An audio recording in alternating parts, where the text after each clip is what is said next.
May we all rise for the national anthem, please?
Namaste and good afternoon. I am Shuli and I have been honored with the responsibility of sharing a brief introduction about Karista Foundation. Karista is a Greek word which means charity, giving and caring. Karista Foundation was founded on the foundations of caring for the elderly, artists, artisans and holistically the entire planet. Karista Foundation's logo is a handmade vase because we support handicrafts, artisans, and Indian art and culture. We aspire to identify artistic talent from the underprivileged section of society to provide them with opportunities to receive artistic education. We are also championing the need for psychological care for the elderly. We hold group and private sound healing sessions to help minimize stress and depression, which is offered free to the senior citizens. In the last 2 years, we have organized regular fundraisers through Jalsa, a gathering of intellectual individuals every month, where performances of brilliant but lesser known artists were appreciated and encouraged. The monthly Jalsa raised awareness and sensitized the audience about elderly care by showcasing our short film Poonam. All in all, Karista Foundation is founded with passion and stands for elderly psychological care, promoting artists, Indian art, and a cleaner and greener planet. Karista Foundation is grateful for the unflinching support received from the event's lead partner, SENI, by TZMO Group and associate sponsor Skybarge Flight Private Limited. Today's National Symposium on Elderly Psychological Care is supported by All India Radio, Aerotatvika, Marina Handcrafts, and Sukhmanch Theatre. We are deeply grateful to all our partners and supporters.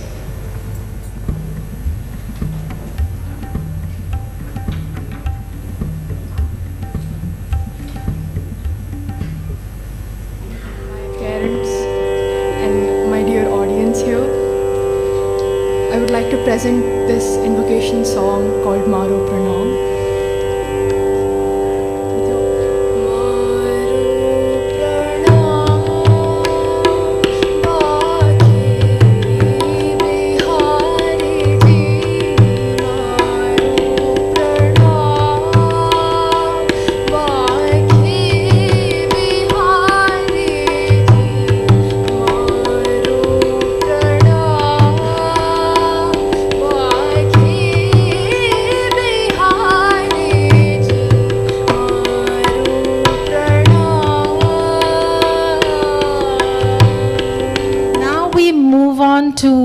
The panel discussion. Let's have a brainstorming session. Our panelists and moderators have been waiting for quite some time. Let me introduce them. Manisha the Firebrand. Manisha Sharma is our panel moderator. Let's welcome her, ladies and gentlemen. She's a TEDx speaker, life coach, influencer, trainer, and transformer. She started her career in the field of sales and marketing, and she consciously chose to move to skill development and corporate social responsibility. Her driving force is the personal experiences she has had in bringing up a differently abled child as a single parent. Hats off to you, Manisha. And I'm so glad today you're the moderator. Thank you so much for accepting the invitation. Our next panelist is Anjali Gogia, founder and partner, Talk to Big Ears. She believes that empathy is the human value that has the ability to change the world into a better place. Her initiative, Talk to Big Ears, aims to provide a safe, non-judgmental, and an empathetic listening experience to help callers overcome their difficult situations and start their journey towards healing. One more round of applause for Anjali Gogia for starting this initiative. Dr. Aman Khera is a doctor, surgeon, technology enthusiast, and he loves to travel. He pursued MBBS and MS from Maulana Azad Medical College, Delhi. He's also a fellow of Royal Society of Medicine's London. Presently, Dr. Aman is a co-founder and director of his remarkable initiative, Care for Parents. Care for Parents aims to be like a family member to elderly who are living alone in India by providing a one-stop shop for all their healthcare needs. Big round of applause for starting this initiative, Care for Parents. Thank you, Dr. Aman Khera, for accepting the invitation. Dr. Shivani Ketan. She's a TEDx speaker too, founder of Mudita. She has a PhD in complementary alternative healing. She is a licensed clinical hypnotherapist, an author, and a mindful breathing meditation trainer. Dr. Ketan has been extensively working with seniors for their mental wellness. Another loud round of applause, please. But let us welcome Professor K.M. Bahrul Islam. Professor Islam is the Chair, Center for Public Policy and Government at the Indian Institute of Management, Kashipur, and a visiting professor at London School of Economics. He has served as the Dean at IIM Kashipur. He taught at various universities in Asia, Africa, and worked with UNESCO, UNECA, and UNESCAP. He is a fellow of the Royal Asiatic Society, UK, and a member of the International Bar Association. Professor Islam has 2 PhDs. MA, MBA, LLM, and B.Ed degrees. How did you manage all that? Okay, big round of applause for him as well once again. Now over to RD, Mr. Ratnajyoti Datta. He holds the prestigious journalist accreditation of the Press Information Bureau under the freelance category, a senior journalist recognized by the Government of India with a demonstrated history of covering various industries like petroleum, environment, trade, agriculture, consumer affairs, etc., with specialization in covering oil and gas, Indian monsoon, carbon trade, renewable energy, agriculture, political and general news, real estate, and construction. Ladies and gentlemen, a big round of applause for the entire panel here. So over to the panel, ladies and gentlemen. Good evening to all of you. My name is Manisha Sharma. As I was introduced, I'm a single parent to a special child, ranging from sales, selling tissue papers, to books, to heading the Walmart CSR, to Delhi Government Skill Development Project, which is now called the Delhi Skills and Entrepreneurship University, to being a single parent of Rudraksh, and now starting an NGO for special children, which is by the name of FAS. What brings me to this platform and what has linked me with Shilpi is the cause. I have been working for social causes for very long. I have enabled around 10,000 plus students till now because I felt whatever my son Rudraksh could not achieve in life is what I saw the other children achieving. And my son doesn't have speech, but the other children I have enabled address me as Ma. So I am a Jagat Ma for a lot of children. With this, I start the session that we have been waiting for. Professor Islam, it's such an honor to have you here with us, sir. I cannot even imagine of having two PhDs. How did you manage? How did you manage? I need to have that some magic that you have, maybe.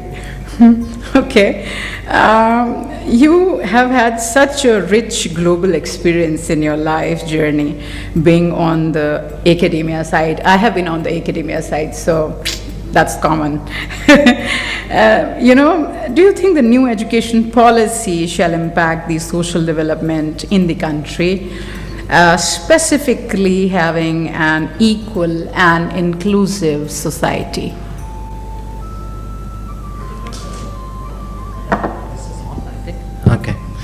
Thanks, Manisha, for this. Unfortunately, no. The new education policy is more about keeping the upskilling and liberalizing the education, so that if you want Harvard education in Gurgaon, you can have it if you have money. Exit, enter, Exactly. anytime. The kind of education I had, I studied in a central university where I paid for 75 rupees for my food, and 150 rupees was total money order coming to me. It is not more, around late mid 90s. This is more about creating a new workforce for the future. Somewhere the moral education or inclusivity, these are now the peripheral to our main activity. GDP बढ़ना चाहिए, and these are the some of the things. But what the new education policy does actually is this, that it gives our new generation a lot of freedom to do that. Coming from a very from my town, when I left my town in 2000, coming to NCRT in Delhi in 2000, March 2000, at that point of time I lost my father 10 years earlier. I was with my mother, but she liberalized me. She said, I cannot get stuck. I studied in North India. Going back to my hometown was like getting stuck into that hole. But when I left in 2000, I never realized that I'll never go back to my home and take care of her. It's only my younger brother who are, not highly placed. They cannot go anywhere. He's a village schoolmaster, so where he can go? So he is there and he's taking care of her. Not enough, perhaps. I realized this in 2016 when she died. And all these things were meaningless, to going to Harvard and working for United Nations for 10 years. It is that we are talking about now 700 plus, I just checked with Google with my data, 734 villages in Uttarakhand which are called ghost villages. Because of urban migration, it is the only old woman living there. Oh my God. And nobody is taking care of them. The kids are in all big cities working, and they are called ghost villages. This is Uttarakhand. And there's something which I heard in London. One of my professors, friend professor, told me that in eastern part of India, in villages, when women are old and alone, the probability is very high that she will be suspected as a witch. And many of them are lynched, even today, with all the kinds of laws we have. So now I say, sir, I'm working on that project. Now I have completed, I'm filing my report. Working on individual cases, I have made a case study of them, how the whole, it is only because she is old, she is more suspected of causing fever to someone else in the neighborhood. That funny thing is happening in 2020-22. So that is one. The other thing, yesterday I signed an agreement with National Commission for Women, where we're looking at that when we are, all our focus was on getting the gender issue right. So my last project was an Indo-Canadian study where we studied why there are so many, the one thing I faced in IIM classrooms, and now we are trying to repair it, and we have addressed. We have the first class I taught in IIM, there was only one girl. So I said, this cannot be the future. And when you do not have enough MBA students in the classroom, how do you have a law which says one board member will be a woman? I say that there are a large number of elderly women or even younger one who have some kind, they are differently abled. They are doubly jeopardized, triply jeopardized. They cannot even access our education system, our social system. True. They are nameless and faceless, and nobody focuses on them, because every time the discussion is around how many number of women are there, and making the proportion right, looks good on the paper. But those areas which, so hopefully in next 1 year I can work with, I have suggested that we have to identify 1,000, unfortunately because I'm in Uttarakhand, I cannot go all over the India, but northern states, UP, Uttarakhand, Himachal, Kashmir, Punjab, I can cover 1,000 case studies we want to identify, where predominantly the women who have some kind of disability, and because of this their contribution to, because I'm a business school person, so I'm saying that it is a disadvantage to the economic health of the society. She could have been a very productive citizen of this country, but she did not, because we pushed her to a corner and did not give her a chance to contribute. So in terms of even losing the productivity of that woman, it was a very high. National education policy is just an opening. It is a policy paper. So the problem is that when the universities are supposed to be autonomous, supposed to be open-minded, supposed to be, most of them, the first year they plan, second year they think, third year they try to do something, and fourth year they want their next term where to go, governor or another vice Fourth year chancellor. is they again think. They again think to pack up. Yeah. Now the problem is that policy is there, but it is an individual champion in an institution Absolutely. which can take the lead. Yeah. So in that way, national education policy opens up a lot of opportunities for us to work for these people. But because it does not say the action plan, that action plan lies on us, people who are in the decision-making process, and perhaps everybody in the civil society, to tell those vice chancellors that you are not there to open conferences and give long lectures and not to follow them up. You do it for us. Each university, if they want, they have so much fund. Individual bosses, decision makers like deans, directors and vice chancellors. If the vice chancellor wants, they are more powerful than the DMs and CMs and PMs in their own area. Yes. If they want, they can do it. But the moment that feeling is not there at the top level, what happens? People get suffocated at the bottom line. I have a young professor who is recruited, who wants to do something on elderly. The first question will come: how much revenue it will generate? What's IIM's business to do this?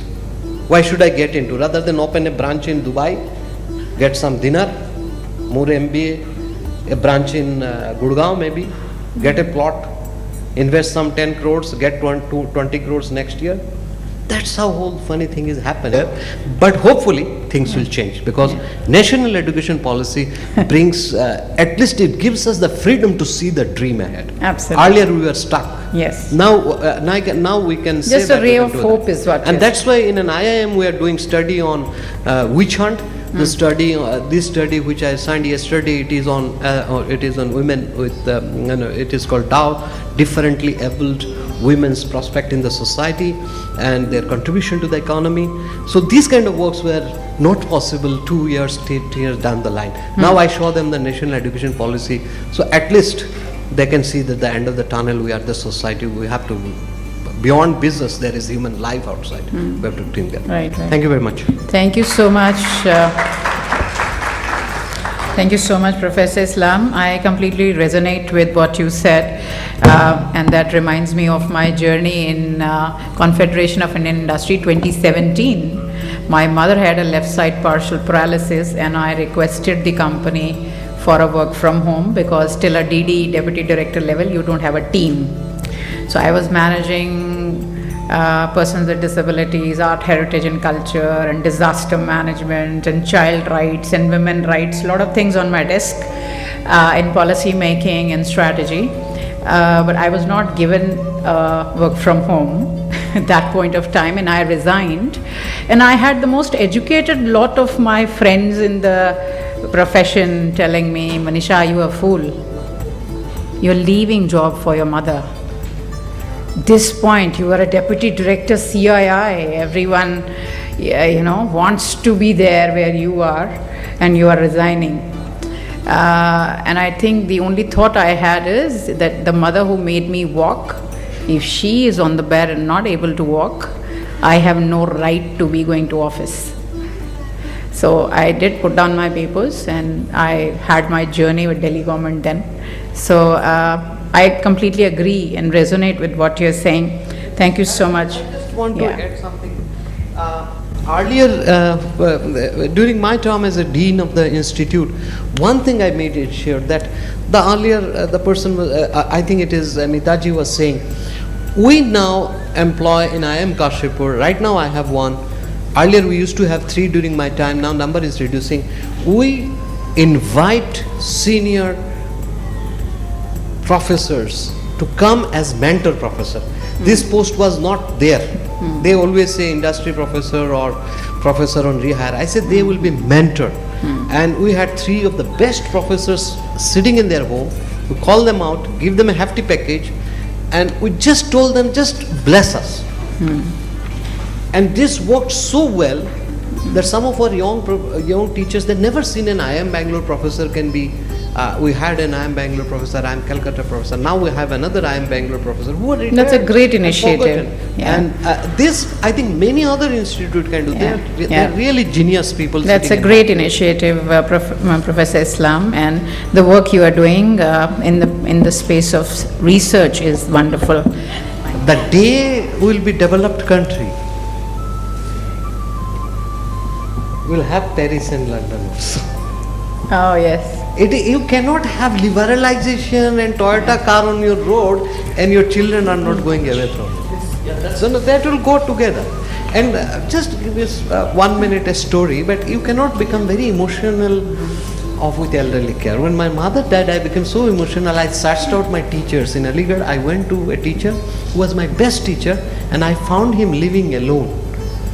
He opened his door alone. He was almost like lost half of his memory, but he could recognize me, and I wanted to pick him up. I said, I don't have parents, I will take care of you, forget about these things, I will take care of every day, come with me. And with that, I told him, you get ready, and evening you are going with me to Kashipur. But when I reached the academic council meeting, and there I talked to a registrar, who is now a registrar of a university in Delhi, and I told him just passing by that I am taking Professor Zaidi with me. He was my best teacher, he is living alone, he was issueless, so he doesn't have anybody. I said, मर जाएगा भाई, इसके भाई भतीजे जो है आड़ोस पड़ोस में इंतजार कर रहे हैं मरने का, और काशीपुर से आके किस हक से तू उठा लेगा बुड्ढे को? Oh my God. गोली वोली मार देंगे पहले, बाद में पूछेंगे तू कहाँ का है?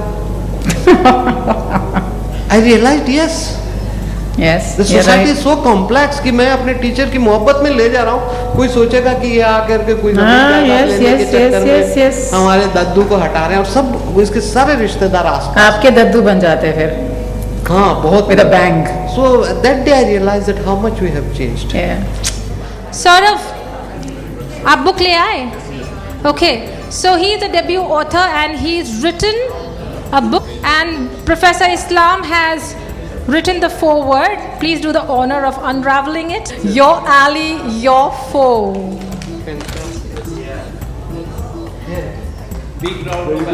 Yes, it takes a lot to write a book. I have been thinking of writing one since years and I haven't. So all the best, Saurabh. May you write many more books, and you're lucky that Professor Islam wrote the foreword. Congratulations. And yes, Saurabh, professor ji आप please felicitate कर दीजिए. या thank you so much for volunteering for us.